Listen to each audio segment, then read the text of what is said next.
important pour moi d'être présent ici parce que justement cet équipement-là répond à véritablement un vrai besoin, l'accueil de jour des personnes, des aînés justement qui ne sont pas autonomes mais avec des troubles cognitifs importants.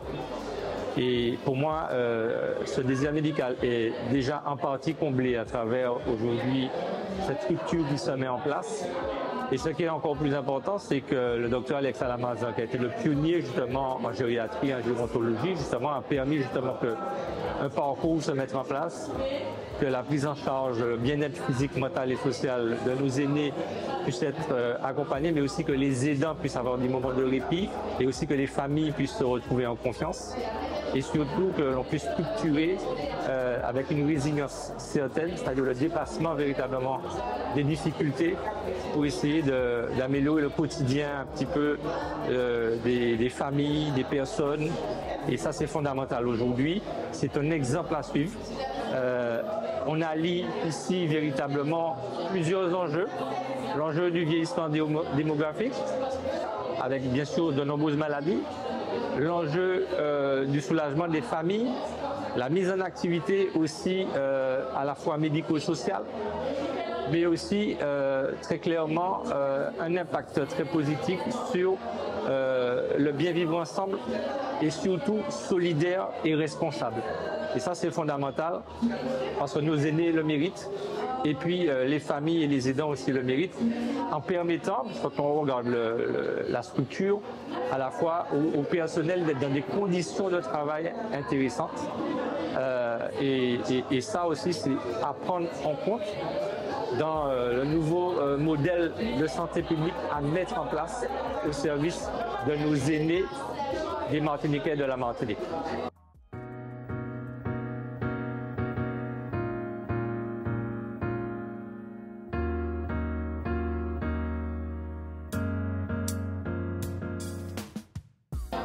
J'ai un mot, c'est le mot fierté. Fierté pour le parcours du docteur Alamazan, son implication dans le collectif. Il aurait pu être un médecin tranquille, de ville, à soigner ses propres patients, mais il a voulu performer dans le domaine de la gériatrie, domaine qui nous concerne énormément à la Martinique. Et puis, fierté aussi d'une initiative martiniquaise qui n'est pas là en train d'attendre qu'il y ait de grandes directives qui arrivent de l'État, mais qui prend un problème très martiniquais à bras le corps, le soutien aux aidants, mais aussi cette attention et ces soins portés à nos compatriotes âgés qui souffrent de la maladie d'Alzheimer. Pour moi, c'est une fierté. On n'est pas là à attendre. Eh bien, on fait et on se fait accompagner du mieux qu'on peut. Ce que je souhaite, c'est que ce genre de structure se multiplie et qu'il y ait beaucoup plus de facilité pour les promoteurs à aller plus loin, moins de délais, moins d'instabilité financière sur les premières dotations et qu'il y ait vraiment une dynamique extrêmement puissante qui puisse coller à cette réalité martiniquaise à laquelle on n'échappera pas. Nous sommes déjà un département très vieux, mais on vit vieux à la Martinique, mais on vit aussi avec beaucoup de difficultés de santé. Donc il faut pouvoir prendre tout cela en main. Il y va de notre responsabilité. Nul ne peut mieux être concerné par les problèmes du pays que nous-mêmes.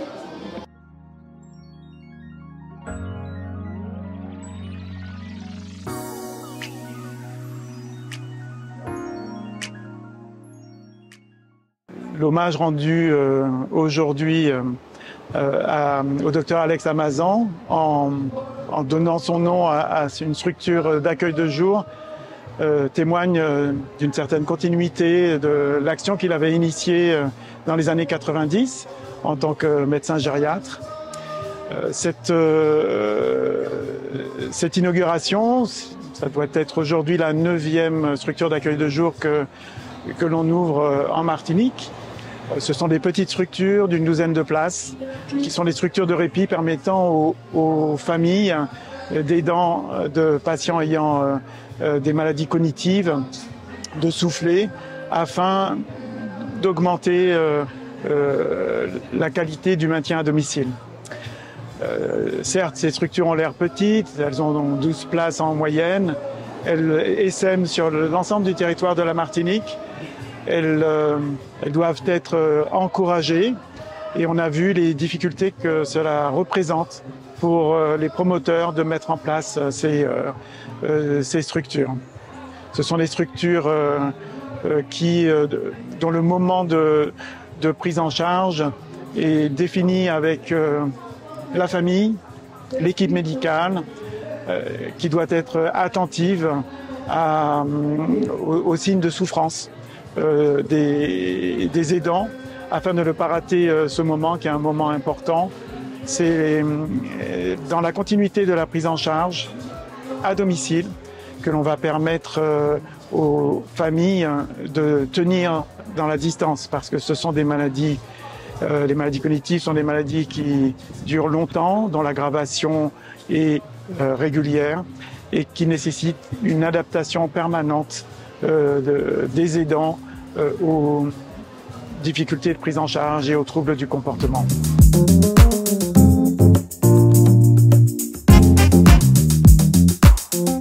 Alors, concernant le projet d'accueil de jour, je dirais donc que c'est une initiative bien sûr du conseil d'administration de l'EHPAD, de l'association Zanam Alzheimer, et j'ai envie de dire qu'il date de 2015.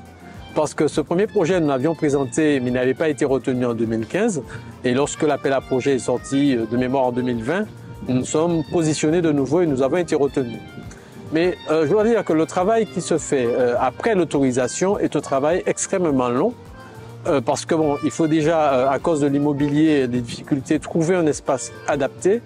Et ensuite, les travaux pour la mise aux normes, l'adaptation du logement sont extrêmement longs parce qu'il y a des contraintes administratives, par exemple pour obtenir le permis de construire, le permis de modification donc de la maison d'habitation, et puis aussi après toutes les difficultés de transformation avec les entreprises que nous rencontrons généralement, et évidemment des problèmes financiers parce que c'est quand même un projet avant l'ouverture qui coûte quand même 90 000 €.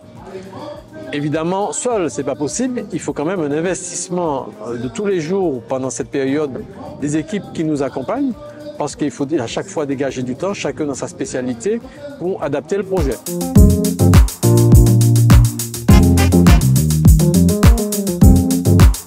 Je tiens à remercier en premier lieu les personnes ressources qui étaient présentes, la famille Amazon, les médecins gériatres qui étaient présents, les professionnels qui ont travaillé avec le docteur Amazon et bien sûr le conseil d'administration de l'association Zanam Alzheimer. Il est de tradition chez nous d'honorer les bâtisseurs de ce secteur. Notre EHPAD s'appelle l'EHPAD Georges Vaton. Je vous rappelle que cette EHPAD est jumelée à l'EHPAD Aimé Césaire, qui se trouve à Bordeaux. Nous avons une salle qui s'appelle la salle Louison. Nous avons une autre salle Muriel Chamoiseau. Nous avons un espace de déambulation José, qu'on appelle l'espace José. Donc c'était pour nous tout à fait normal et naturel que nous donnions à ce nouveau centre, à ce nouveau service, le nom du docteur Alex Amazon. Pourquoi? La première, c'est que docteur Alex Amazon était le premier médecin coordonnateur dans notre établissement à l'EHPAD de Georges Vaton. Et puis, il a beaucoup œuvré dans le champ du vieillissement à la Martinique, en y apportant sa contribution technique, institutionnelle, professionnelle, en y ajoutant aussi sa pointe particulière dans le domaine de la prise en charge des personnes âgées à la Martinique. Donc, nous nous devions tout naturellement à la fois d'honorer Alex Amazon pour le travail accompli chez nous, mais aussi pour le travail accompli à la Martinique, pas seulement à la Martinique. Et Dr Amazon était toujours présent dans les congrès internationaux pour représenter la Martinique et parler du bien vieillir à la Martinique.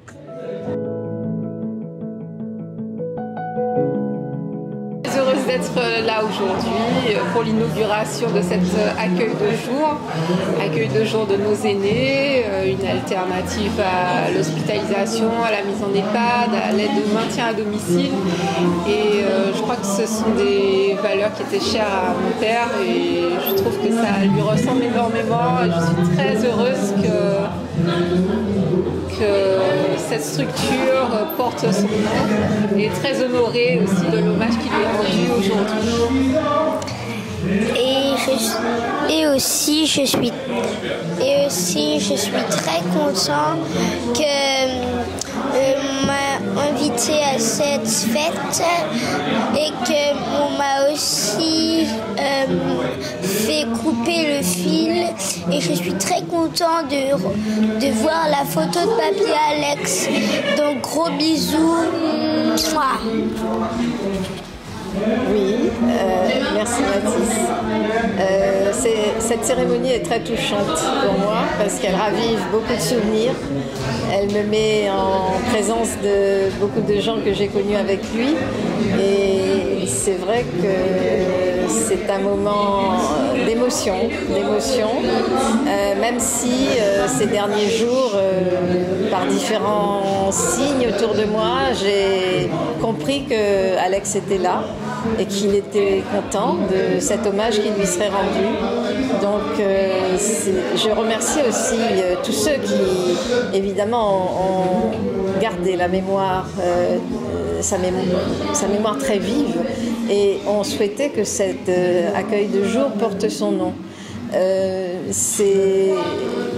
Je souhaite vraiment que son héritage perdure parce qu'il était dans la bienveillance, dans l'humanitude, dans le souci que les personnes âgées ou en EHPAD ou accueillies connaissent le meilleur pour eux et qu'on puisse agir de la meilleure façon qui soit pour eux, en gardant toujours en mémoire qu'est-ce qu'on aurait voulu pour nous si on était à leur place et en n'oubliant jamais qu'un jour on pourrait être à leur place, on pourrait être eux. Donc c'est un grand jour pour la famille Amazan de garder le nom qui va perdurer, qui va passer à la postérité. C'est important pour Mathis et c'est important pour l'action d'Alex évidemment qui ne se perd pas.